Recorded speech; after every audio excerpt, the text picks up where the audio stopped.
दर्शन कब होगा भगवान का? ब्रह्म मुहूर्त में होगा। और शरीर कहता है कि हमें दर्शन से कोई लेना देना नहीं है, हमें तो सुख से मतलब है, हमें ज्यादा से ज्यादा सुख दो।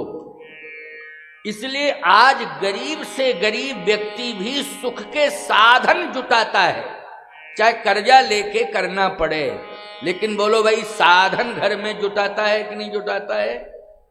बहुत कम घर ऐसे मिलेंगे आपको, बिजली महंगी हो गई है लेकिन एसी लगेगा। बहुत कम घर आपको ऐसे मिलेंगे जिनमें साइकिल है, नहीं है फोर व्हीलर तो मोटरसाइकिल तो है ही। साधन क्यों? शरीर कह रहा है। परंतु आप विचार कर लेना, आत्मा जो है घबराती रहती है। जैसे आप हवाई जहाज में बैठे, शरीर कह रहा बहुत अच्छा, आत्मा कह रही कहीं टकरा ना जाए, घबरा रही है अंदर से आत्मा। बोलो शरीर घबरा रहा कि आत्मा?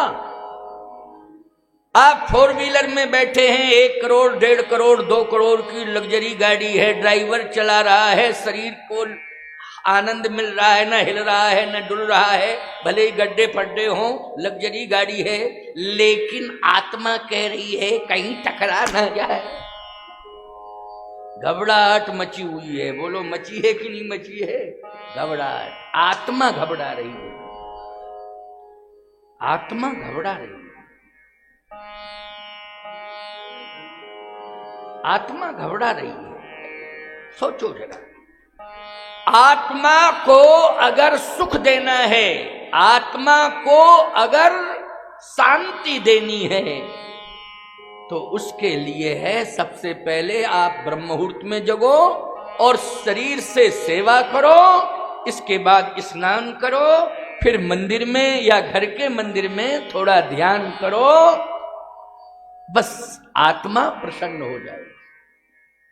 ये मैंने आपको, इसलिए हमारे यहां रूढ़वादिता नहीं है, पूजा करना ये सब करना रूढ़वादिता नहीं है, ये आत्मा की शांति के लिए, आत्मा की शांति। मैं आपको एक बात बताऊं, कहीं कहीं जब मई और जून में कथा होती है तो बड़े बड़े पंडाल लगते हैं जिसमें लाखों लोग पहुंच जाते हैं, और मंच पर टावर एसी भी रख दिए जाते हैं। लेकिन जब लू लपट तूफान गर्मी जब आती है तो एसी फेसी फैल हो जाते हैं, लेकिन जनता नहीं हिलती है। मैं भी बोलता हूं, हिलता नहीं। क्यों? उस समय जो है आत्मा को आनंद मिल रहा है, शरीर को नहीं मिल रहा है। किसको मिल रहा है? आत्मा को आनंद मिल रहा है।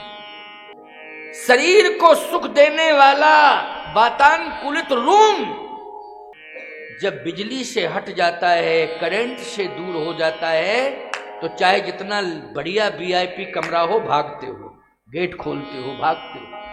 बोलो भाई, भागते हो कि नहीं भागते हो?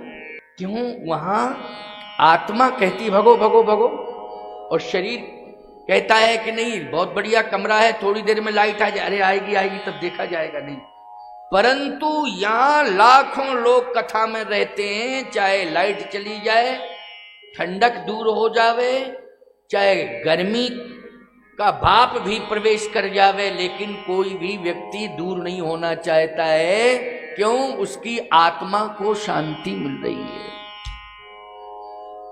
आत्मा को शांति भगवान की कथा से, भगवान के दर्शन से मिलती है, और शरीर को साधन से, भौतिक साधन से सुख मिलता है। आत्मा को भगवान की कथा, भगवान की भक्ति, भगवदर्थ जो कार्य होंगे उनसे ही आत्मा को शांति मिलती है। इसलिए आत्मा को शांति मिले, इसके लिए ये कथा हो रही। स्वांता सुखाए तुलसी रघुनाथ गाथा, स्पष्ट लिखा है कि नहीं लिखा है? स्वांता सुखाए तुलसी रघुनाथ गाथा। मैं कहना चाहता हूं कि भगवान की कथा रोज सुनने को न मिले तो भगवान की कथा जो मैं रामायण से कह रहा हूं रोज पढ़ने को तो मिल ही सकता है। क्यों भाई, 2-4 दोहे 5 दोहे पढ़ो। लेकिन मैं कहता हूं आपसे कि किसी पंडित की आवश्यकता नहीं है ब्रह्म मुहूर्त पूछने की कि क्यों पंडित जी आज का ब्रह्म मुहूर्त कै बजे शुरू होगा। बोलो भाई, किसी पंडित से पूछने की आवश्यकता है? भवन का मुहूर्त पूछोगे, शादी का मुहूर्त पूछोगे, साधन अगर कहीं से खरीद रहे हो तो मुहूर्त पूछोगे, ब्रह्म मुहूर्त पूछने जाओगे रोज टाइम से शुरू हो जाता है। क्यों भाई, मुहूर्त सबको पता है। इसलिए सुबह का आलस्य जो है अजगर से भी ज्यादा खतरनाक है, क्योंकि अजगर पहाड़ों में रहता है और आलस रूपी अजगर हमारे अंदर रहता है। क्यों, कहां रहता है? हमारे शरीर के अंदर रहता है। तो बताइए कितना खतरनाक होता है अजगर। दूर से ही हवा श्वासों से खींच लेता है व्यक्ति को, जीव जंतुओं को खाता है, अंदर श्वासों से खींच लेता है वो। समझ रहे हो कि नहीं? अब हमारे अंदर ही है अजगर, तो बोलो भाई वो कब खा जावे कब निगल जावे इसकी कोई गारंटी नहीं है। इसलिए इस अजगर के अस्तित्व को, आलस रूपी अजगर के अस्तित्व को समाप्त करने के लिए सबसे बड़ी ताकत हमारे पास है, तो वो है ब्रह्म मुहूर्त। कौन सा मुहूर्त? ब्रह्म मुहूर्त। इसमें जागिए, आलस रूपी अजगर हमेशा अस्तित्वहीन रहेगा, वो तुम्हें कभी निगल नहीं पाएगा, वो तुम्हें कभी नष्ट नहीं कर पाएगा। इसलिए ध्यान रखिए कि हमेशा प्रतिदिन आप कोई कारण ये ना खोज लें कि नहीं आज हम जल्दी नहीं जग सकते हैं, 8 बजे ही जगेंगे, 9 बजे ही जगेंगे।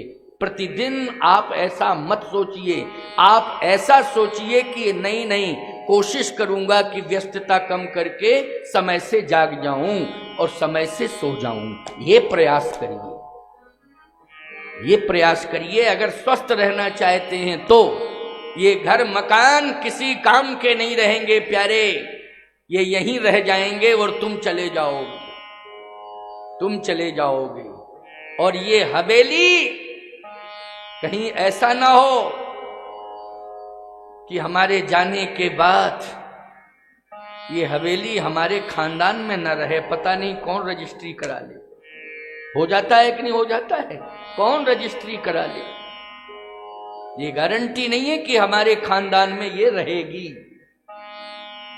लेकिन एक बात मैं कह रहा हूं, सेवा करते रहोगे और कोशिश करना कि ब्रह्म मुहूर्त में जाग जावे और थोड़ा सा रामायण को पढ़ लें, और कार्यालय में जाने के पहले, खेती में जाने के पहले या किसी विशेष कार्य करने के पहले हम 10-20 मिनट भगवान को दे दें। इतना विचार करके आप अपने जीवन को आरक्षित कर लोगे तो मैं एक बात कहता हूं, इस हवेली की बात छोड़ो, परमात्मा के यहाँ हवेली बन जाएगी। आप पहुंचोगे, आपको तुरंत चाबी दे दी जाएगी, ये फ्लैट आपके लिए।